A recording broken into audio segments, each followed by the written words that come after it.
Ready for us now?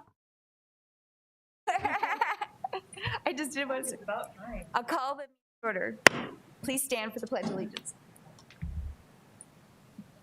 I pledge allegiance to the flag of the United States of America and to the republic for which it stands, one nation, under God, indivisible, with liberty and justice for all. Thank you. We didn't have anybody sign up to speak, did we, Vicki? Thank you. I'll move on to approval of the minutes held December 2nd, 2020. Do I have a motion to approve? So moved. I Second. have a motion second. All those in favor signify by saying aye. Aye. Opposed, same sign. That carries. Now do I have a motion to approve the agenda? So moved.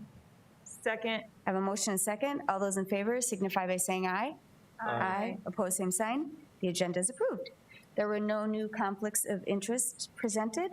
I'll move on to approval of the consent agenda, items 7A through D. Do I have a motion to approve? So moved. Do I have a second? Second. I have a motion and second. All those in favor signify by saying aye. Aye. Opposed, same sign. The consent agenda is approved. Now to the reports of the president. First, academic affairs report. Thank you. Good afternoon, President Mickelson, members of the board. My name is Benjamin Valdez. I'm Vice President for Academic Affairs at Southeast Tech. Turn your mic. Your mic might not be on. Sorry. Thank you. Looks like, okay. Southeast Tech would like to propose the addition of a new academic degree program. We have been working with Avera McKinnon Hospital and University Health Center on the development of an Associate of Applied Science in Respiratory Therapy. This would be the only associate program in South Dakota. There is one other at the baccalaureate level now at SDSU. In working with Avera and also having input from Sanford, especially now with the pandemic, there is a huge need for respiratory therapists. We have been also working with KHEB, which is our accreditation body for all of our healthcare programs. And they are going through the process of getting their program accredited, which should be later this year, so that they can actually programmatically accredit. So at this point, we have finalized the design of an Associate of Applied Science in Respiratory Therapists, and we'd like to move forward and ask for approval of that program so that we can start offering and enrolling students this fall come the August start. Any questions? No, thanks once again for responding to needs in our community. Do I have a motion to acknowledge the academic affairs report and approve Southeast Tech's request to offer an Associate of Applied Science in Respiratory Therapists? So moved. Second. And approve the expansion of the medical assisting diploma to Huron as well. Thank you. A motion and a second on those acknowledgements and motion. All those in favor signify by saying aye. Aye. Aye. Opposed, same sign. Those are approved. Thank you, Bethany. Now to the fall 2020 overview. Good afternoon.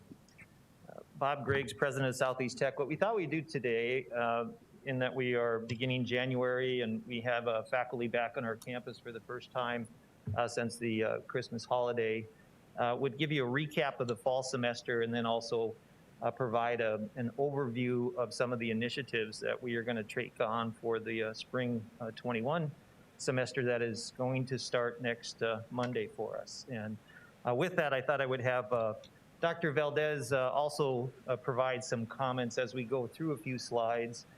We were able to provide a similar presentation to area legislators earlier in December, right prior to the Christmas break.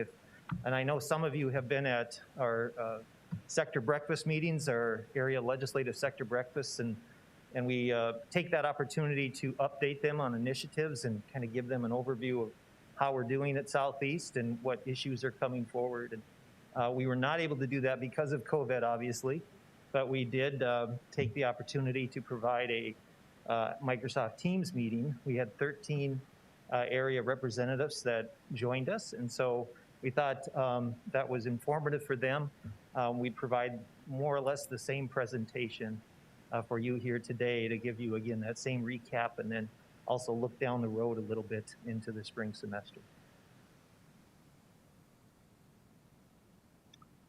So as a recap, and as we've shared before, as far as our fall numbers, we ended up 1% up in degree-seeking students, which was really outstanding, and I think speaks to the great job that our enrollment management team, led by Megan Fisher, and our admissions office, financial aid folks, all of those individuals did in recruiting and bringing in, I think, a pretty strong fall class, even despite, you know, a national pandemic. Just as a reference, some information that was recently posted by the National Student Clearinghouse is that in two-year institutions, on average across the country, we're 9.5% down in enrollment. So I thought that was really outstanding, and I think most of the technical institutes were either flat or slightly down. So I think overall we were pretty pleased with that number. We're in the middle of still recruiting for the spring semester. We're up in headcount. I think we just did an enrollment run this morning, and we were up 112 students or so at the same date last year, but down slightly in credits. And we see that, and we're going to talk a little bit about some of these changing demographics that we see at Southeast Tech, because I think that's one of the things that the campus is going to be faced with now going forward. I don't see that situation changing. And so how are we going to change and adapt to what are some fairly striking changes in terms of students and enrollment patterns and so forth. What most significant of those is that this fall, 48% of our students were part-time, and they're taking about 30% of our credits. So that number is striking to me personally, because when I started about 5 years ago now, it was that number was about 34% part-time, which is about a normal number, I would say, that you would see. And sometimes in larger metropolitan areas, that number is a bit higher, but that number has consistently, you know, risen during my time here, and now we're at 50% of our students are part-time. That is a challenge, and you can look at any higher education literature research that's out there, and it will tell you that it's harder to maintain or retain those students to help them graduate and so forth, because many of them are non-traditional in a sense, maybe a little older, maybe changing jobs, careers, maybe transferring in from a different institution. But if they're part-time, they obviously have other things that are going on in their life that are equally important, and sometimes that's jobs, family commitments, and so forth. And so I think that's going to be one of the challenges for Southeast going forward, and with academics in particular, is how do we meet the need of those part-time students? And what are we going to do to try to be as flexible as we can? Another change has been the growth, and you can see some of it in the next bulleted item, the growing minority student population that we have at Southeast Tech. That is absolutely a critical area for us in terms of it's something that we have seen grow over time, but I don't think we have done anything yet that what I would label as strategic in terms of a comprehensive effort to really try to recruit and retain minority students. And as you all are obviously aware, in the Sioux Falls School District, the diversity, the non-white population student number is growing continually. The mayor in the paper just recently in the Argus talked about his vision for a more inclusive Sioux Falls. Southeast Tech, we want to be part of that vision. We need to be part of that vision, because I think we're a pathway for a lot of those students into employment. So we take that as a very serious responsibility, and Benjamin and I are going to talk about some initiatives going into the spring that we just shared this morning with our campus as well. 38% of our students are Pell eligible. Those are students that are financially, in many circumstances, needing financial aid to attend higher education. And so that number, surprisingly, is a number that is falling, that we saw fall this semester. And that to me was a bit striking as well, because obviously with COVID and the financial challenges, but it's also something that we have found nationally that according to some recent research in the Chronicle of Higher Education, some other publications, that number is falling nationally as well. And the reason for that is the financial hardships that many of our students face are so severe, they don't have the option to continue to go on to school. So they said the Pell number nationally is actually dropping, and that's something that we would like to see turn around and provide, obviously, more opportunities for those students as well. A more positive number is that 14% of our students are from out of state. That number's up slightly from past years. Just to give you a specific total, it's about 300 students coming in from out of state, mainly from Minnesota, Iowa, I think are the main, a few from North Dakota, maybe a few from Nebraska, and then the scattering from some other states. But a lot of them are in healthcare, as you can maybe expect, in that we have a number of specialized programs in healthcare that attract students from different locations. And then a number that did fall this fall, it was dual credit, and that was down, it was up at 11% previous fall and down to 9% now this fall. And we've talked about the challenge I think a lot of our dual credit students had also.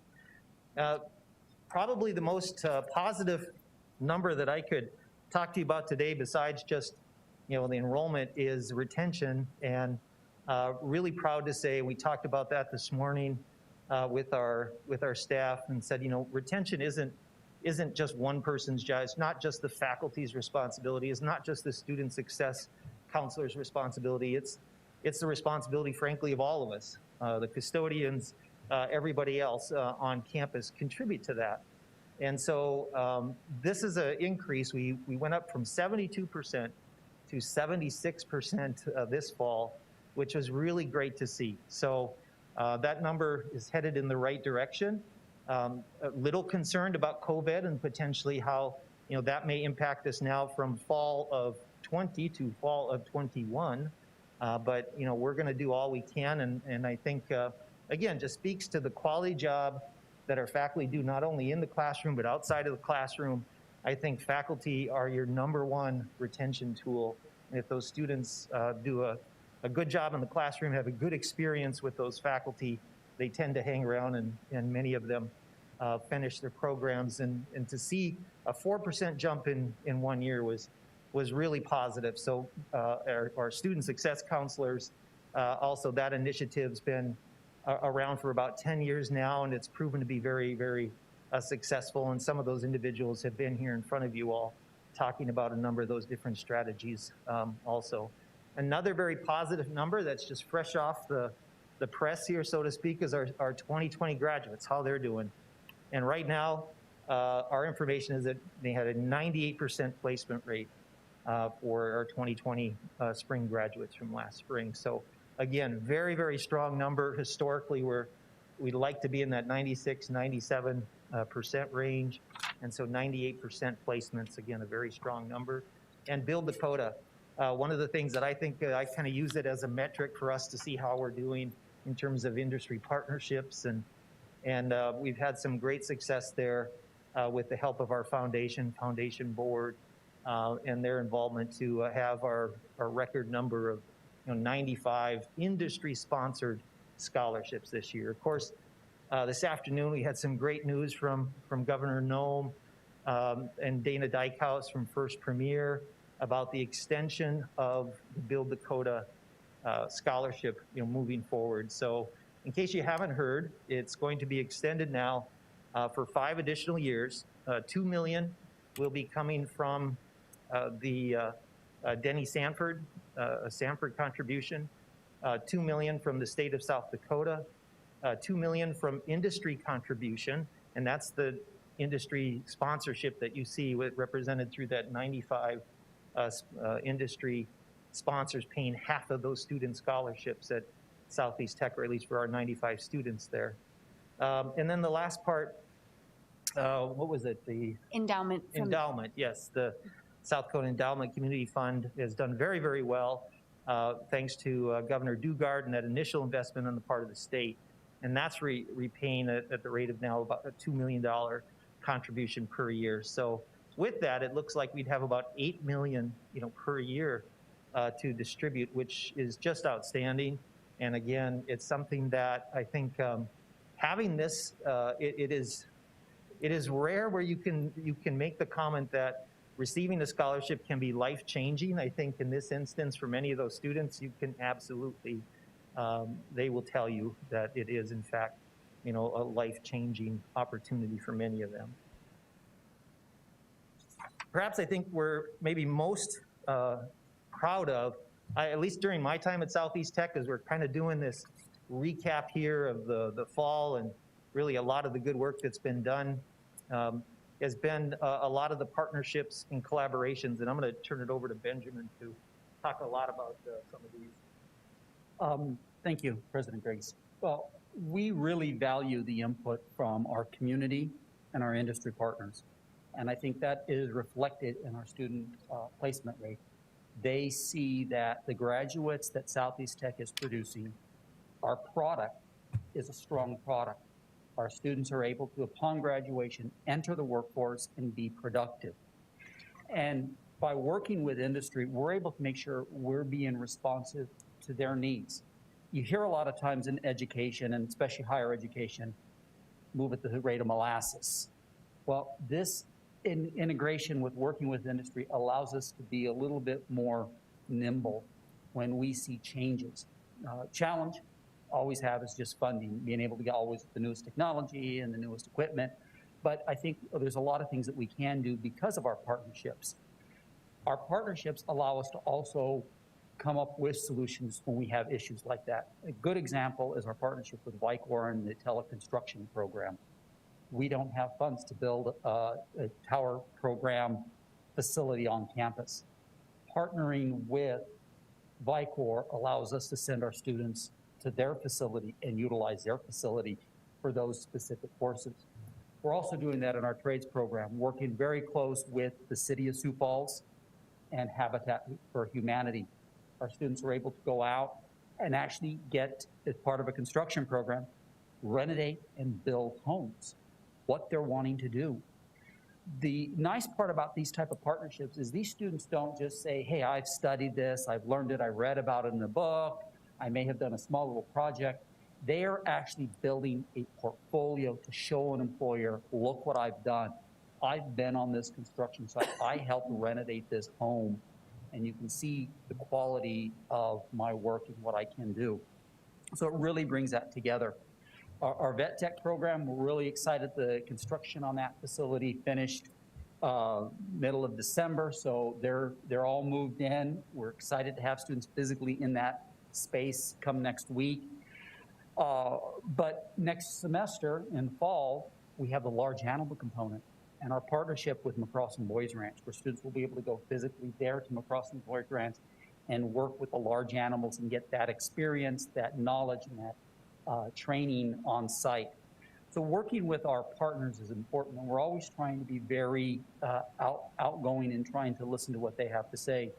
I wish we could really take everything our industry wants, but sometimes we just can't, and we work with them to get them to understand that. We also want to make sure that we're staying focused on the workforce and the future of the workforce. We have industry. Amazon's now coming here. How are we going to integrate and work with Amazon? How do we ensure that our students and our graduates will have a place there?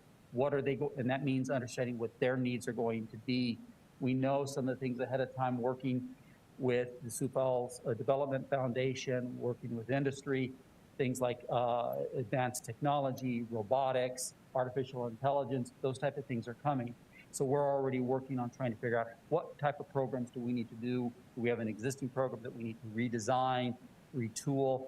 So really trying to be, have some foresight on where we're going and what we're doing with those programs and how we're going to really to meet the needs of industry.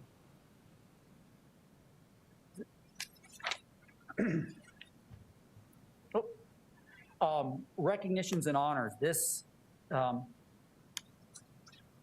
get to really stand up proud and be excited about what we're doing.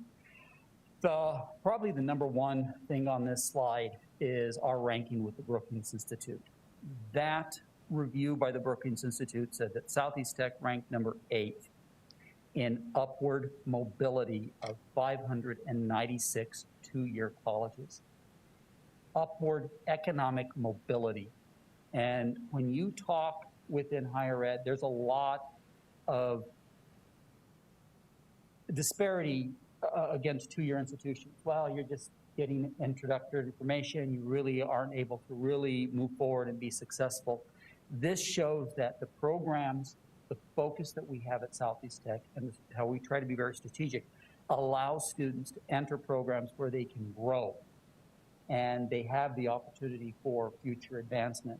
And being ranked number 8 out of 596 two-year institutions really shows our students are moving forward and are taking on greater responsibilities. I believe Mr. Dykehouse this morning said he spoke with a welding student that graduated from Southeast Tech several years back. He saw her and asked her, "How's your welding job?" And she said, "I'm not welding anymore." And he said, "I was a little kind of blown away. Well, why aren't you welding?" She said, "Because I'm now a welding supervisor. I'm now supervising 6 additional welders." Again, that ability to move forward, that our program really provides that well-rounded student. The Aspen Institute, we, again, we're ranked in the top 150 of two-year institutions nationally by the Aspen Institution. We're going to continue. I think when you look at our next round, who we can apply here in a couple of years, if we continue with our trajectory with maintaining students and with our retention numbers, and we can focus on that, get those up.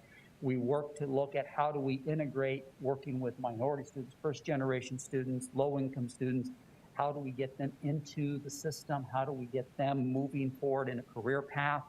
It really will provide the opportunity that we can hopefully walk away with an Aspen prize down the road. Our nursing program, I think, is one of our biggest strengths and something that I know we're very, very proud of. Our nursing program ranked, our LPN program ranked number 2 in the Midwest. And our LPN program our RN program was one of the best nursing programs as well, and ranked very high in South Dakota. So how do we integrate all this, and how do we now take it forward by really showing what we can do? And I think being able to talk to parents and get them to understand that this is a good start, a good entry point, and that parents start to see that there are options. So really trying to really focus on these components and how do we help students. Yeah, I think as we go forward, obviously COVID kind of dominated a lot of the discussion for us since the beginning of last spring, really. Over the summer, we put together a COVID task force. It started in last May, and developed the different strategies that you see implemented here. And I know the school district has done similar things at all of your schools as well. These strategies really helped, I think, minimize the spread, at least on campus, because operating in Sioux Falls, obviously, we're in one of the higher infection areas. And even with that, I think our numbers here will give you a indication of how we did overall. And so you can look at those in terms of the dark blue number there is the number of positive students. So if you remember early on in the fall, for transparency, we put up a COVID dashboard. Not all the campuses did that. I think only Mitchell Tech and Southeast, at least among the technical colleges, provided that. And I think we felt it was important as we wanted our staff to know how we were doing. And so that was a number that was the dashboard's on our website that was checked every day, sometimes I think multiple times a day by some of our staff there that were concerned about it, especially early on in August and September. And so you can see the dark blue again, positive students, and then positive employees, and then also students in quarantine and employees in quarantine. That was a number we shared with the state legislators, and we also talked a little bit about the equipment there. The Halo Mister is on the bottom right-hand corner. We purchased a couple of those units, I think they're about $12,000, $14,000 a piece. But when we did have a case where a student was positive or a staff member was positive in an office, we would quarantine that area and then put a Halo Mister in there. And it's the same type of sterilization equipment, I think, that many hospitals use in that regard. And so works pretty quickly. They would put it in there for just about an hour, and then they'd have to vacate the premises for a couple hours. And depending on the size of the room, really depended on the length of time there. But I think that was something that was important. You've been out to campus, so you've seen all of the temperature kiosks, and I think those worked pretty well for us. So, all in all, those are, I think, the numbers. are pretty low. And I thought what was interesting to me was one of the comments from the area legislators, and they looked at that and they said, wow, it looks like you've had a lot of cases. And then we had another legislator that said, can you tell me how many students you have roughly on campus then on a particular day? So we thought, well, we better do another graph that gives you maybe a better idea then, puts that more in a realistic measure. And so that's, you can see we have anywhere from about 16 to 1,800 students on campus in a particular day, and a couple hundred, faculty and staff. So we have about 2,400, just short of 2,500 students total. But a lot of those students are online as well and never set foot on campus. So if we use that 2,000 number as sort of a metric, you can kind of see overall we're less than 1% in terms of an infection rate and even in quarantine. But we did have a bit of a spike there. You can see it right before Thanksgiving and so forth. I honestly think, all of those precautions, wearing face masks, I know it's something that none of us are very excited about, but I think that has made a difference for us on campus. One of the best things, I know I mentioned this previously, but I think was establishing our contact tracing team. We did that in addition to, certainly the State Department of Health was very helpful in their contact tracing assistance, but having a team on campus, and we started with Christy Vorthrams. Poor Christy, she had that responsibility all herself, and as the volume of calls came in, a lot of those were just information requests. We quickly understood we needed to get her some help, and so Christy's our registrar and already has a full-time job, and taking on that responsibility, she did nights and weekends and for a period of time there, and then we eventually added, I think, 4 more people into that mix, and now we have about 8 individuals that are available to provide that assistance should that be required. And so that team goes through in terms of a student calling in, what their resources are available to them, what actions they should take, and so forth. And I really have been impressed. All of these numbers are self-reported numbers. And again, I'm very, very impressed that the students continued to do the honorable thing in terms of indicating when they in fact did have a temperature or did have symptoms and so forth, and reporting them. And I think one of the things that we talked about this morning, again, Benjamin really expressed gratitude. Nobody had more of their world turned upside down than our faculty as a result of COVID, and that started last spring. And so these were just some items and examples of what the faculty went through in terms of adjusting and working through the COVID situation. Our faculty at Southeast Tech, I cannot express how wonderful they are. They were extremely open to learning new technology, learning new pedagogy, and implementing a new way of learning and teaching with our students. And they embraced it. And the funny part is, some of them I've talked to, and they said, I never thought I'd ever use a computer and teach with a computer in class, some trades programs. And here they're now doing that. And they're seeing that there's new ways to engage students and new ways to really be able to work with our students and get them from point A to point B. Our faculty went way above and beyond. Faculty, if they were in quarantine because of the technology, they were able to stay in contact with students. If they weren't ill, they were still teaching from home. They were fine, they could do it, and they were still online, engaged with students, delivering that content, working with students. Students on the same side, if they were out because they weren't feeling well or they had tested positive or were in quarantine, they had that ability to stay engaged with the campus, stay engaged with their faculty. I have to really extend a huge gratitude to Eric Van Lacken and our entire IT team. Without their support and without their dedication and answering a bazillion and one goofy questions, we wouldn't have been able to be here. But our faculty did a phenomenal job. They wore the PPE, they went in, they worked with students, they explained to students, they enforced wearing PPE, they set up different arrangements for studying groups and really trying to work with students and ensure that they could be successful. Without that type of focus, without that type of dedication by our faculty, we would not have been on campus all semester long. We made it all the way to the Thanksgiving break. We only had to do the last 2 weeks remote, which we had been planning to begin with, and it just worked out great. Our students stayed engaged. I think that's part of the reason we've seen such a high, one of the things our students see with retention and why they see that our faculty are invested in them, that they're engaged, and that this is a quality program that they're going through. Thanks. And just as our faculty, obviously the students, support staff, these are some of the specifics in terms of our support staff and their involvement. The COVID task force I mentioned already, and all the good work. We started meeting in May. We met in May and June and July and August developing that COVID plan. I think that served us very, very well as a blueprint in terms of strategies for going forward. The contact tracing team I mentioned.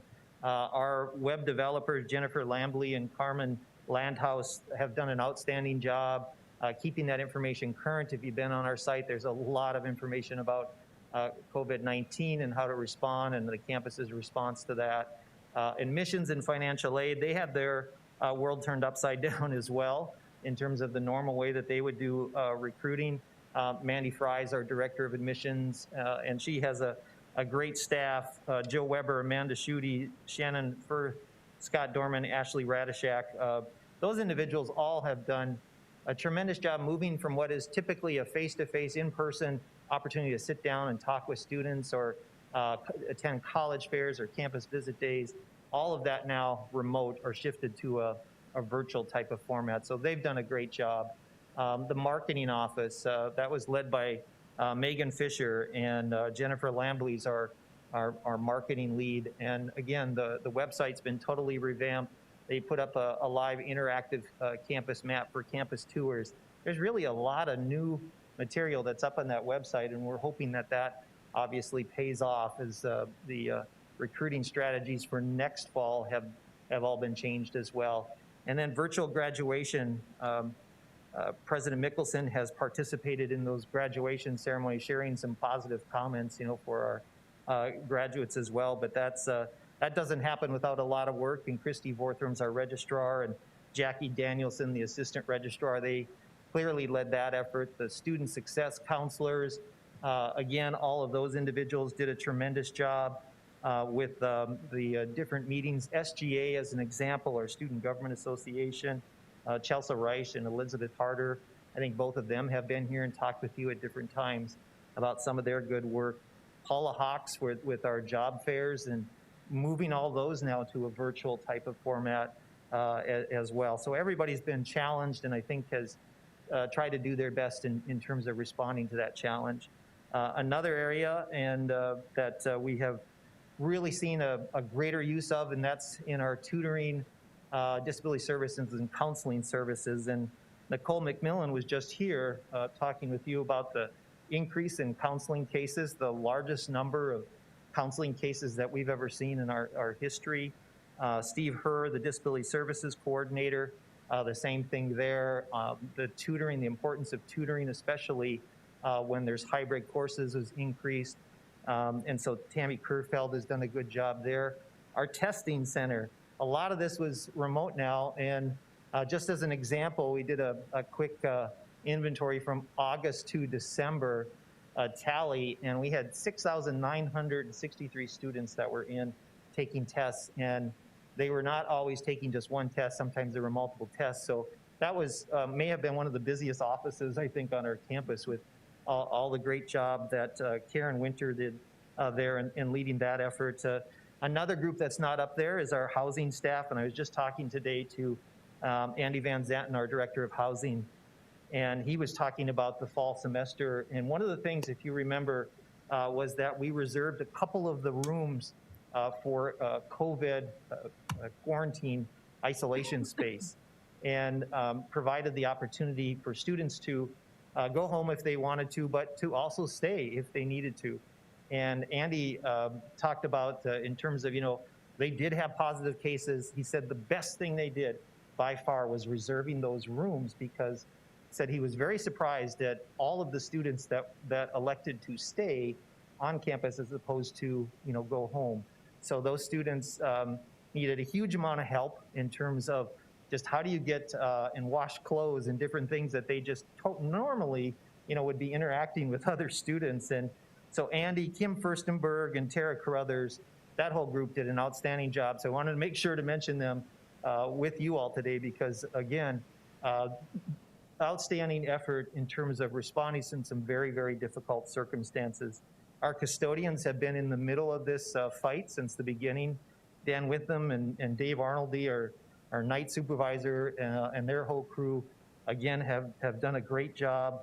Our foundation office, Stephen Williamson, Cindy Bartlett, they've continued to try to fundraise.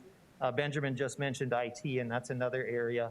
I don't think there's been, I brought Eric a number of challenges. I don't think there's been one time where he has said no to something that we were proposing. And that's pretty incredible because I used to be in his role at another campus, and I liked saying no, Eric. I think that was,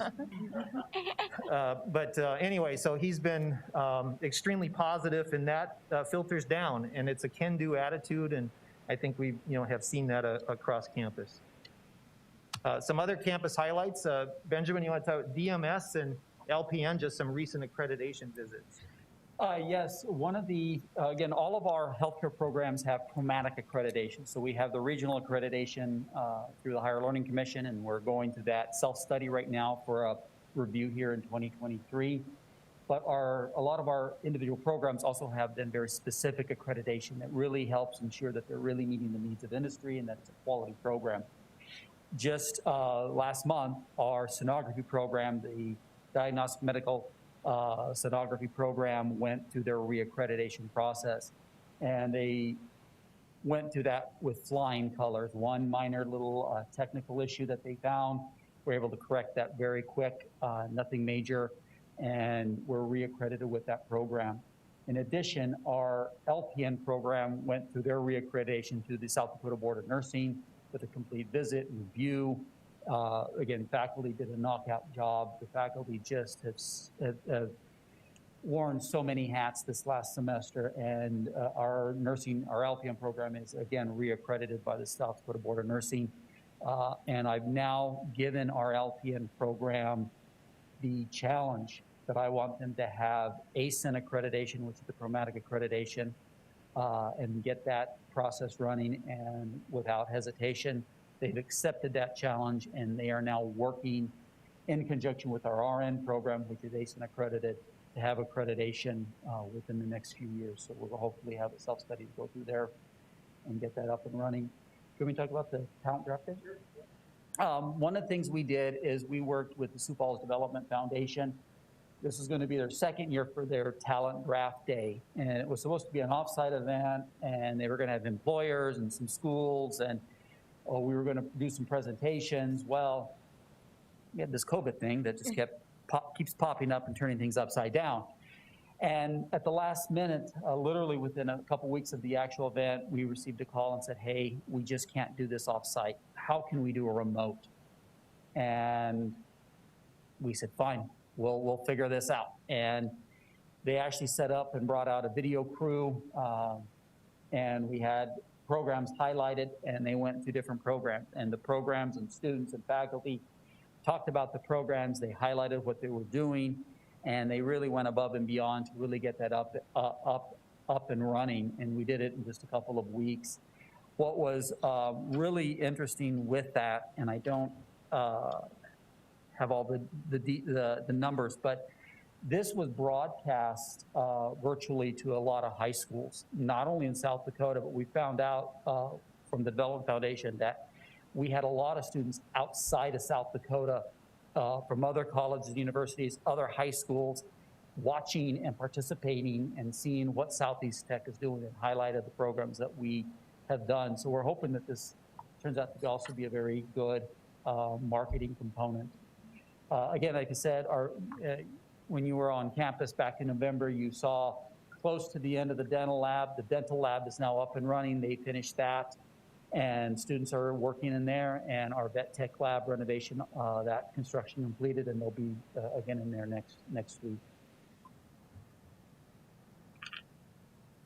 one of the initiatives then as we move forward now into spring 21 is going to be focused on the growing diversity in the community. And we think that's important. And we laid out these initiatives this morning with our campus. These would be intentional strategies that we'd like to bring forward. And again, it starts, I think, on campus with us in terms of cultural awareness, inclusivity training, the focus on improving our academic teaching and learning environment. So that's our faculty. A lot of them, when I've talked with them in terms of what's your main struggle? What's the issue that you, maybe one of the biggest hurdles for you? And they said, obviously, sometimes it's dealing with English as a second language for many of our students. And that is not an easy task and not one that can be quickly solved. But so we want to step back from that, look at some best practices that are out there, see what we can do to hopefully improve the situation for our faculty and our students, most importantly. Removing institutional barriers, that's another one. Looking at our practices, where have we built in roadblocks for students? And we had many in terms of just our admission processes that we've tried to remove or minimize over the past couple of years. We're also exploring participation in something called Moonshot for Equity, and I put the website up there. It's a national initiative with the focus to close the equity gap in higher education. And I think it really speaks to me about the needs, I think, somewhat of Sioux Falls and our community, especially in terms of growing diverse population. We've talked before about 30 to 32% of students that don't continue on to any form of post-secondary. And if you look at who those students are, we see a large number of first-generation low-income minority students. And so what are we doing to provide additional help and support for those students? Our answer last year was the Avera Academy and Sanford Classroom to Careers. Those pilot projects have been great. I'm happy to report that out of the Sanford Classrooms to Careers group, that pilot group that we had last fall and spring at Washington High School, 13 of those students have continued on to Southeastern and were full-time this fall. The Avera Academy, 7 of those Avera Academy students have continued on, a number of others. And again, the focus all along is, yeah, great if you choose Southeast Tech, but look at the opportunities that are in front of you, whether that's a USD or your 4-year path, SDSU, and there are many, but a lot of these students just frankly don't know that opportunity exists or that it's not for them or there's too many challenges with that. So this Moonshot for Equity program, it's a national initiative, and we visited with the University of South Dakota and the Community College for Sioux Falls on the idea to see if they would be interested in exploring a potential application for this. They're looking for 7 regional locations across the country. It's sponsored by EAB, which is a higher education consulting firm that's kind of leading the effort. And all of these groups, they really like the idea of 2-year and 4-year working together to help solve this because it's a complex issue and it isn't resolved at all without a lot of institutions, and that includes K-12, working with higher education to somewhat hopefully close those gaps. And they recommend there are 15 best practices that they would like to see institutions participating adopt. And so we're looking at the possibility of being able to do that. So we hope to talk with you more about that in the future. Maybe our biggest initiative in that regard would be, or in response to this, would be the hiring of a diversity coordinator. And we're working on a position description. That funding has been made available through the Southeast Tech Foundation and some of the good fundraising efforts they've done there. Last big initiative was just the neighborhood revitalization program, and that's very exciting as well. Benjamin talked about that a little bit in terms of the work with home builders, the city of Sioux Falls, and so forth. One other thing I did not mention is that we had a trailer donated to us from, drawing a blank, Yeah. one of our local construction firms provided a trailer, and our students and faculty have gone and have basically gutted that trailer and rebuilt it. It had some structural issues and some other things to it, but our welding program, our construction program, our automotive program, and our collision repair program have all been involved in redoing this trailer. We're going to be, it's almost done. We're going to be doing a graphic design on it and all of that so that it can be out at these construction sites. But that's the type, again, the community involvement where they're helping us provide resources, and that's going to be parked outside of these homes that we're going to be working with the city and the Habitat Humanity to, market the program, talk about it, but provide a little bit of a mobile classroom and storage facility for equipment and construction supplies. We're hoping that this revitalization program becomes more than just construction. We want to be able to take all of our trade programs there, so our plumbing students are going to be able to go over there and work on the plumbing, electrical students work on the electrical, HVAC students, and our horticulture students go and work on the landscape. Really give them that real world experience and being able to really get that up and running. We also had the opportunity this fall to participate in Upskills. It was an initiative from the governor's office in the South Dakota Department of Labor.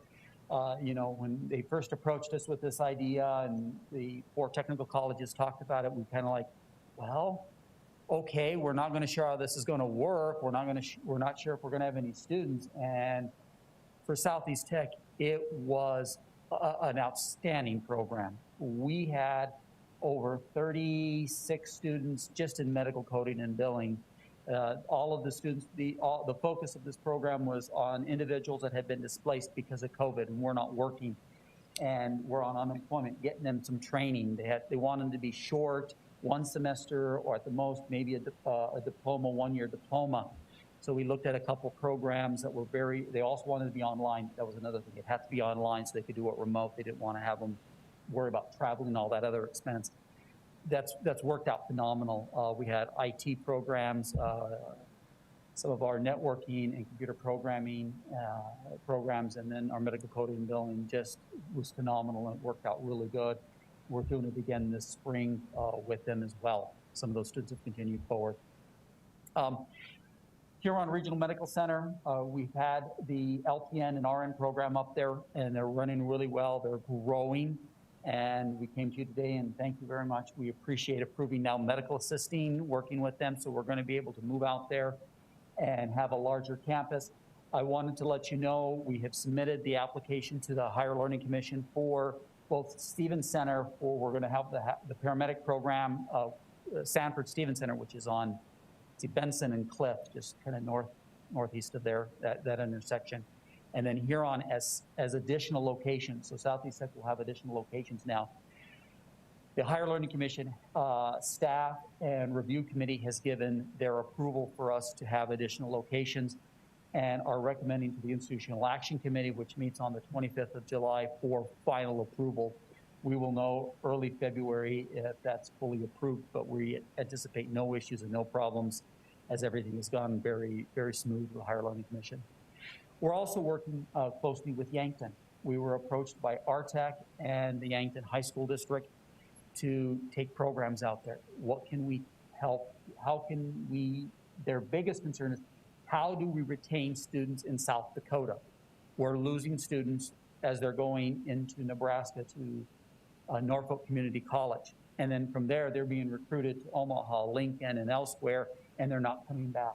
We're losing our workforce. We're losing students and our families here in South Dakota. So how can we provide educational opportunities there? So we're working with them on what we can do. We're hoping to come and have some proposals for the board earlier or later this year on a location. That Yankton would be a location, and we can start offering some of our programs. Initial thoughts working with RTEC and the district is medical assisting, maybe LPN, and even a law enforcement program down there as well. Again, we're going to continue working with our area high schools. Our area high schools are the backbone of Southeast Tech and what makes us so successful. The Sioux Falls School District working with CTE and how we can integrate more. We've really had some phenomenal opportunities in working with Josh Hall and the staff down there, and really provide more dual credit confirmed enrollment options, getting their faculty trained and certifying them as post-secondary faculty so we could do the confirmed enrollment. And as we go through the NACEP accreditation process there, so it's really important for us. But we're also expanding out T. We're all going to be this fall doing construction and welding out there, working with them on that. Brandon, we've taken our EMT course, and now we're expanding with our CNA course out there. Harrisburg, we have construction. They're now talking to us about our automotive program and some of the things they can do out there, and also our CNA and EMT class, and then also West Central and Madison High School, how can we help them as well. And then earlier last year, you approved us to work with the South Dakota Department of Education on this consortium, Perkins Consortium, where we have a full-time staff member who works with area high schools. We're assigned high schools, 17 high schools in the Southeast region to assist them with their Perkins funding because they just don't have the resources, and coming together as one provides more opportunities. That's going wonderful. Those high schools, some of them didn't even really know Southeast Tech existed and what we do, and it's really provided us an opportunity to connect and provide additional opportunities. Thanks, Benjamin. So that's some of the outreach, obviously, and our students are a key part, I think, of, we want them to be more involved in the community. And these are just some of the initiatives from this past fall semester. Rake the Town, the food drive donation, the Southeast Tech Food Clinic, the Veterans Memorial from Coleman and our collision students, taking that sign into our paint booths, refinishing that, bringing it back out there, getting it set up, Lifescape just for over the Christmas holiday as well. So students heavily involved in the community in a number of different ways, and we'd like to see that opportunity grow. So again, thank you for your time. We appreciate it. There's just a lot to kind of talk about, and a lot of it's fairly new in terms of some of the initiatives, that are underway, and some that we would like to move forward with in terms of the fall 21 spring semester here as we get started. And I'd love to say that everything is fine, COVID's under control, and we're just moving ahead. And I kind of feel like I'm almost hesitant to say that out in public because our numbers actually were very, very good, and but that could change very quickly. And obviously, we have our fingers crossed that that vaccine will be out shortly. Our students have been approached by both Sanford and Avera to be part of a distribution and vaccination plan. So we hope to, as we showed some examples of contributing to the community, I think that will be a real positive, impactful way that, again, Southeast Tech can help out. So we're looking forward to that in the spring. So with that, I guess we would entertain any questions. Thank you. Well, what a great fall. Everything you guys are doing is just so exciting for the community of Sioux Falls, for our students that come out of the school district, the opportunities that you provide them. So we greatly appreciate all your work.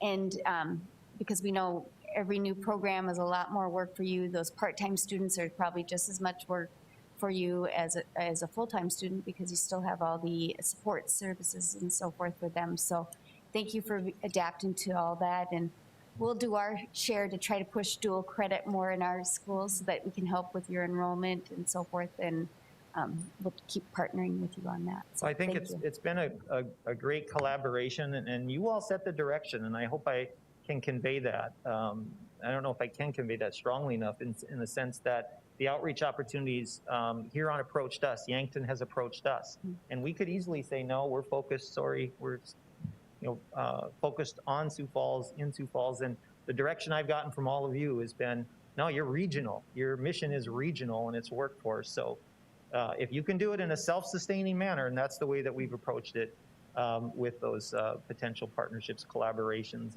and so forth. So you've been a very big part of setting the direction, and we hope that will continue, going forward. So thank you. Yeah, I just think that, especially with today's announcement, and as we continue to look at our students, there's just so many opportunities within the state of South Dakota, especially, for these new needs-based scholarships, but just the educational opportunities and the way that we can get students that additional education without, having them commit years and years of their life to come out and be able to make a really good life for themselves and have advancement opportunities and really something that they enjoy doing.